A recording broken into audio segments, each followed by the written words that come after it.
बीजांडों के प्रकार। तो देखो बीजांड को किन किन भागों की स्थिति के आधार पर बांटा गया है। देखो इस डायग्राम को देखो, अगर अपन इसमें मैं एक यहाँ एक रेखा खींचूं, जैसे मैंने एक ये लाइन खींची, ठीक है ना। इस लाइन पे देखो कौन कौन से भाग आ रहे हैं। इस लाइन पे देखो यहाँ आया बीजांड व्रंत, यहाँ आया निभाग, फिर आया बीजांड काय, फिर आया भ्रूण कोश और उसके बाद में आया बीजांड द्वार, ठीक है कि नहीं है।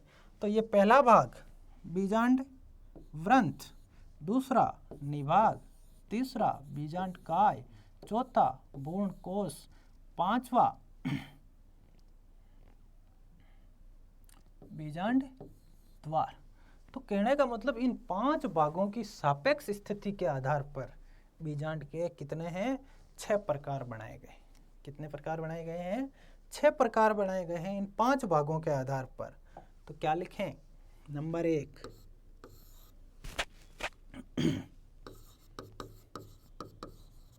बीजांड व्रंत, नंबर 2 निभाग, नंबर 3 बीजांड काय, नंबर 4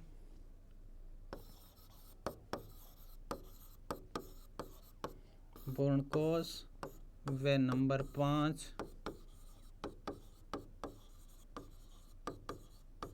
बीजांड द्वार।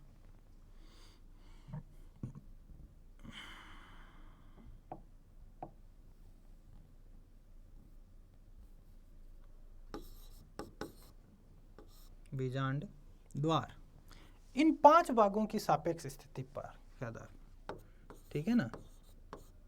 इन पांचों की कौन सी एक दूसरे के सापेक्ष कैसे हैं,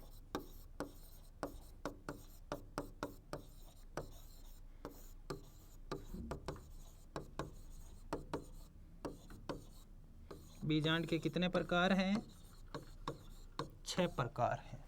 बीजांड के कितने प्रकार हैं, 6 प्रकार बनाए गए हैं। उन 6 के बारे में हम पढ़ते हैं कि भाई कौन सा भाग है वो किस तरह से है।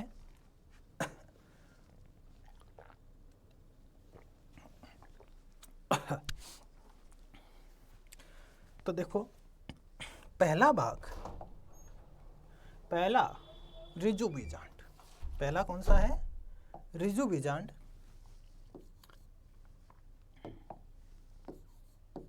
पहला है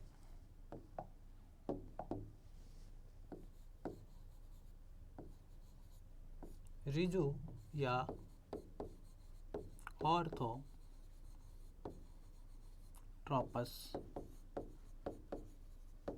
बीजांड। देखो डायग्राम देखो और जज करें। पांचों भाग क्या होते हैं, एक सीधी रेखा में होते हैं। पांचों भाग क्या होते हैं, एक सीधी रेखा में होते हैं। सभी भाग, यहाँ सभी भाग की जगह अपन को लिखना पड़ेगा, आपको लिखना है उन पांचों के नाम।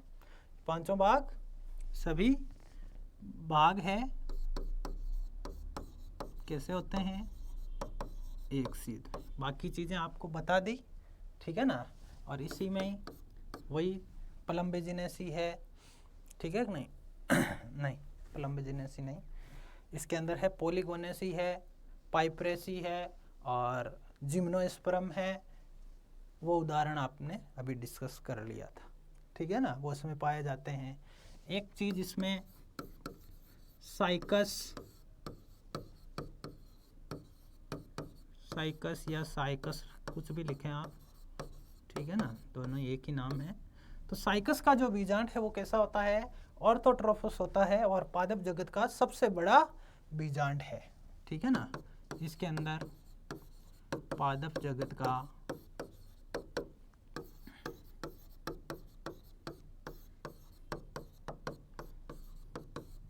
सबसे बड़ा बीजांड है पहला। उसके बाद में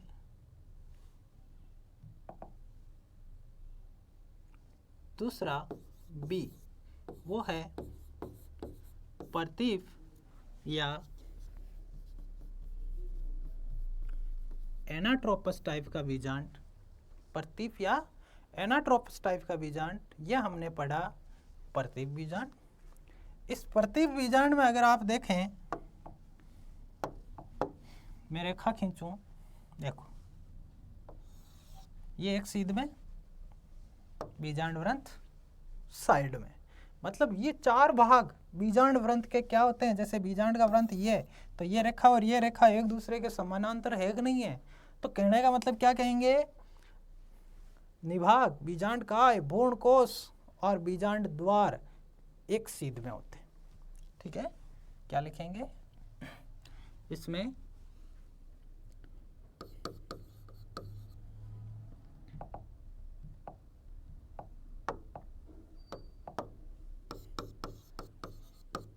निभाग, बीजांड काय, भ्रूण कोश व बीजांड द्वार, ये जो चारों भाग है, ठीक है ना, ये चारों भाग है वो एक सीध में होते हैं। ठीक है, स्टॉप, बंद मत करिए।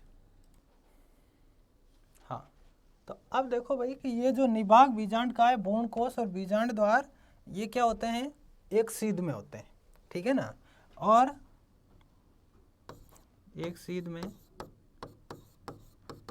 होते हैं तथा ये चारों ही किसके, बीजांड वृंत के समानांतर है। बीजांड वृंत के कैसे हैं, समानांतर होते हैं। ठीक है, तो ये हुए प्रतीप। तो दो जो बीजांड के जो प्रकार है, हमने जो डायग्राम्स पढ़े उनके अकॉर्डिंग ये हो गए।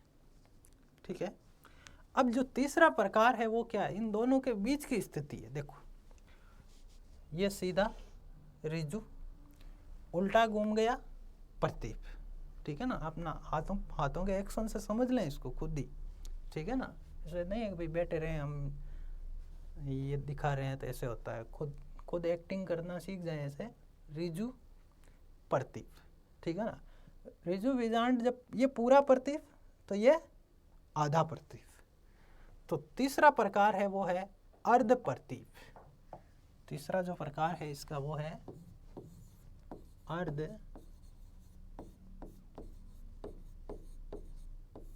प्रतीप या आधे के लिए हेमी एना ट्रोपस। ठीक है,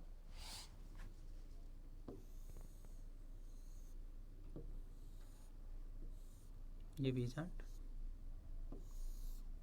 देखो। अब यहां देखें, ये भ्रूण कोश, ये निभाग 1 नंबर, बीजांड काय 2 नंबर, भ्रूण कोश 3 नंबर, बीजांड द्वार 4 नंबर और बीजांड वृंत ये 5 नंबर हो गए। ठीक है ना, अब देखो सीध देखें, ये चारों एक सीध में और वृंत के साथ में समकोण। स्थिति क्लियर है, ठीक है कि नहीं है, स्थिति है वो क्लियर है आपके सामने। ठीक है कि नहीं है, ये चारों एक सीध में और वृंत के साथ में कैसे हैं, समकोण पर है। ठीक है ना, या ऐसे कह दें ये अर्ध प्रतीप। ठीक है, लैंग्वेज लिख लोगे। और इनके जो उदाहरण की बात करें तो वो है रेनन कुलेसी और प्रीमुलेसी।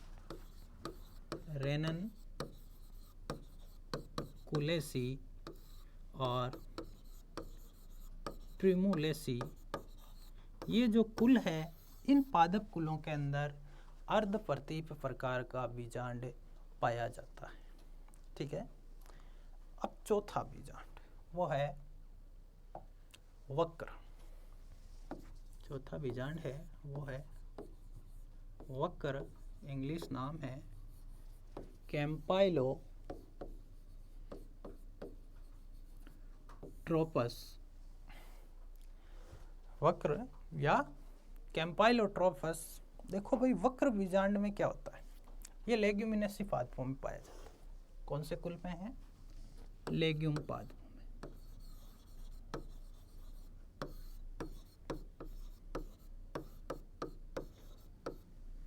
ठीक है ना, या ऐसे कह दे मटर कुल के जितने भी पादप हैं उनके अंदर वक्र प्रकार का बीजांड पाया जाता है। अब देखो बीजांड में है क्या, जैसे आप सिंपल सी उस संरचना को देखें बीजांड वाली में, ये बाघ ठीक है ना इस तरह से घूम रहा है, ठीक है नहीं, अब घूम रहा है तो इसमें तो क्या हुआ कि ये वृंत के सापेक्ष ये पूरी यूनिट क्या हो गई, एक साथ घूम गई। लेकिन अब वाली स्थिति में क्या है, बीजांड है वो बीच में भी मुड़ रहा है।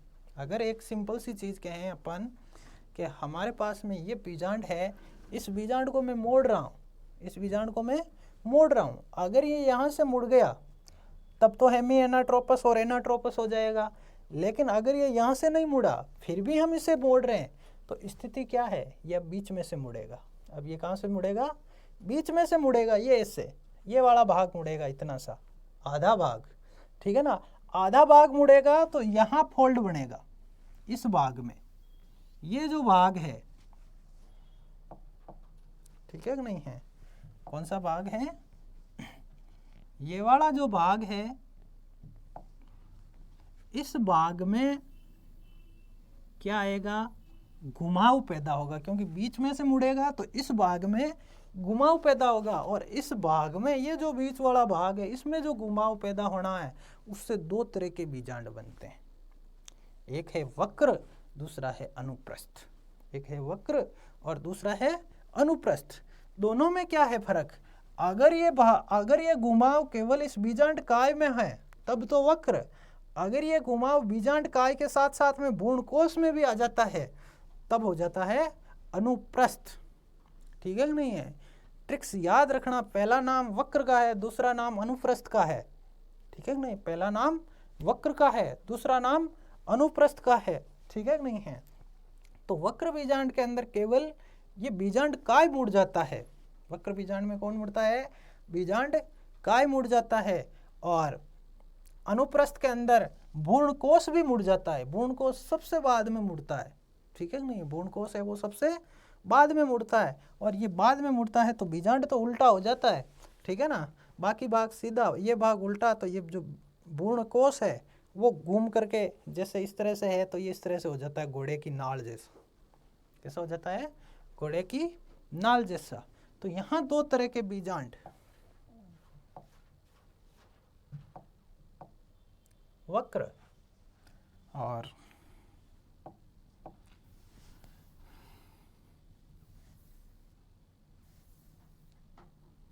दूसरा है ई है,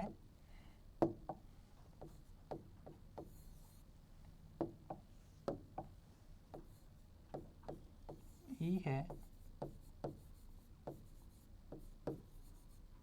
अनुप्रस्थ, या इसे बोलते हैं एम्फिट्रोपस, ठीक है। अब दोनों में क्या अंतर है, दोनों में क्या अंतर है उसके बारे में देखते हैं, ठीक है। इसमें भी बीजांड का मुख्य भाग घूमता है, अंतर देखें,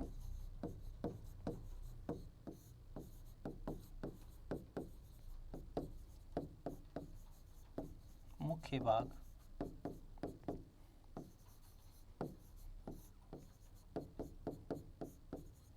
घूम जाता है, और इसमें भी बीजांड का मुख्य भाग घूम जाता है,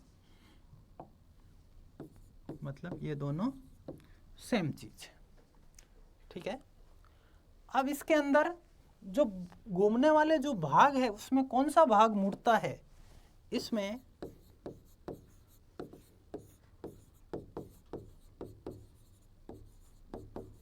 बीजांड काय भाग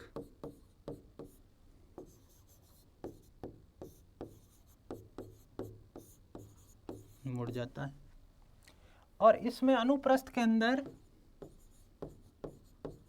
इसमें भ्रूणकोश भी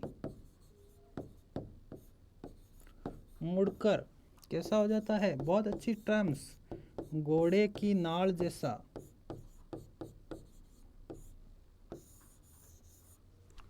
कैसा?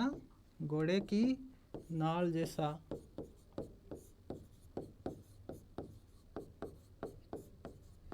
हो जाता है। अब डायग्राम बनाएं, ठीक है ना। ये बहुत इम्पोर्टेंट ट्रिक्स है, टर्म्स है। घोड़े की नाल जैसा, कौन सा बीजांड का कौन सा प्रकार है, या ऐसा बीजांड जिसमें पूर्ण कोश है वो घोड़े की नाल जैसा हो जाता है, तो वो है अनुप्रस्थ। कौन सा है? अनुप्रस्थ। डायग्राम बनाए अगर अपन वक्र का, देखो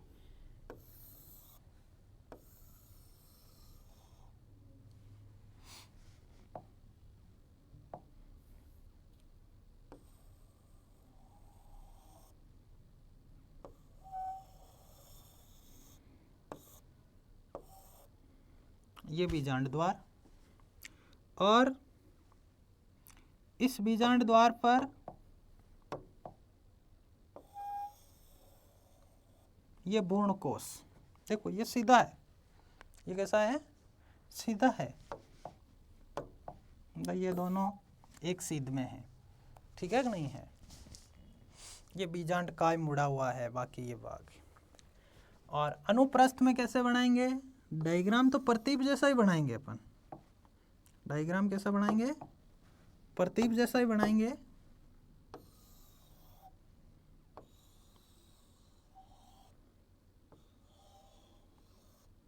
ठीक है ना।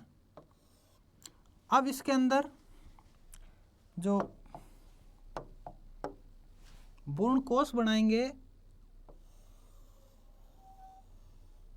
ये घोड़े की नाल जैसा बनाएंगे।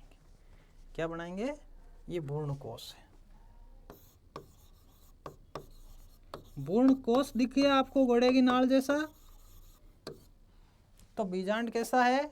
अनुप्रस्थ। ठीक है कि नहीं है? इसमें केवल ये दो भाग एक सीध में होते हैं। कौन कौन से? बीजांड द्वार और पूर्ण कोश। इसमें कोई से भी दो भाग एक सीध में नहीं होते। कोई से भी दो भाग है वो एक सीध में नहीं होते हैं। ठीक है। अब बात करते हैं इनके उदाहरणों की। वक्र के जो उदाहरण बताए थे आपको, एग्जाम्पल, वो तो बताए थे आपको मटरकुल। ठीक है, मटरकुल पता ही आपको कौन कौन से पादप है। मटरकुल पता ही आपको कौन कौन से पादप है। और जो एम्फिट्रोपस या अनुप्रस्थ प्रकार का जो बीजांड है वो पाया जाता है एलिस मेसी और ब्यूटेमेसी। एलिस मेसी, कौन से पादप? एलिस मेसी और ब्यूटेमेसी इस कुल में पाए जाते हैं। कुलों को ज़्यादा याद रखने की आवश्यकता नहीं है। ठीक है कि नहीं है? इसमें जैसे मटरकुल है ये इम्पोर्टेंस रखता है, ऑर्थोट्रोपस है वो जिम्नोस्पर्म में पाया जाता है, वो इम्पोर्टेंस रखता है। आगे एक सार्सिनोट्रोपस आएगा, कुंडलित, वो नागफणी या जो कैक्टस पादप है, ठीक है ना, उसमें पाया जाता है। बस ये इतने से कि कुल याद रखने की आवश्यकता है। बाकी के ऐसे कोई सामान्यतः क्वेश्चन नहीं आते हैं, कभी कभार ही कोई एग्जाम में आते हैं। अब अगला जो प्रकार बचा है अपने पास में एक, वो है कुंडलित या सिरसिनोट्रोपस। देखो कुंडलित में क्या होता है, यह सामान्यतः ऑर्थोट्रोपस, हेमिएनाट्रोपस, एनाट्रोपस। ठीक है। अब वापस घूमा और वापस ऐसे सीधा हो गया। ये स्थिति आप देख रहे हो ना, ये बीजांड देखो, ये बीजांड, ये इसका सीधा हो गया ना वापस, ये इस तरह से। ठीक है। और ये पूर्ण कोश आ गया। ठीक है ना। और बीजांड वृंत कैसा है? ऐसे घूम घूम करके,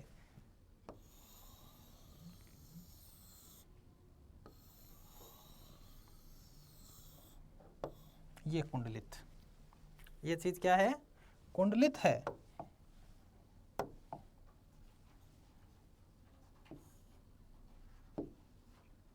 ये देखो,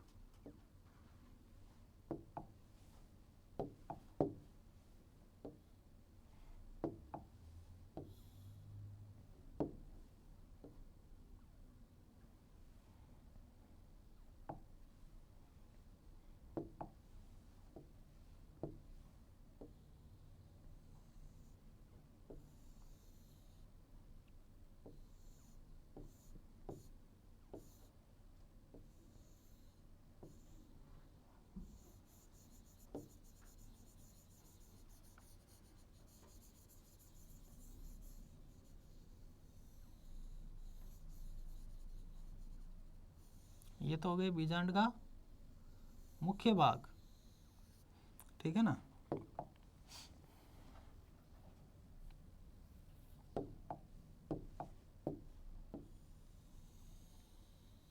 ये हो गया इसका वृंत कुंडलित, ठीक है।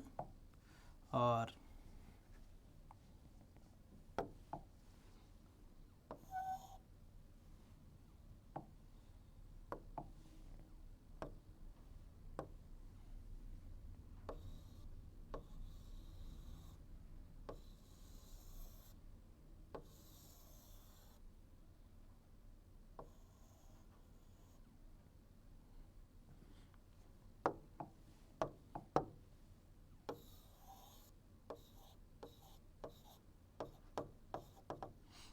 ये इस तरह से कुंडलित रहता है, ठीक है कि नहीं है।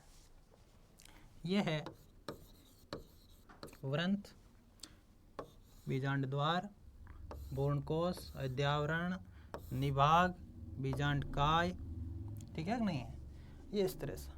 और ये किस में पाया जाता है, ये पाया जाता है एक तो कैक्टेसी, एक तो क्या है कैक्टेसी कुल के अंदर, दूसरा है पलम्बजिनेसी।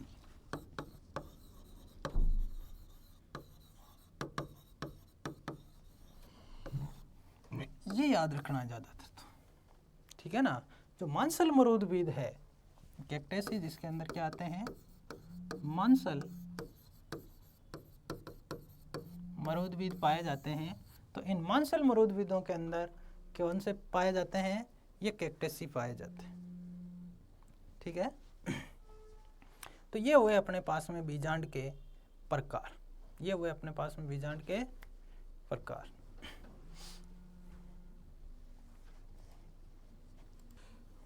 हेलो, हाँ।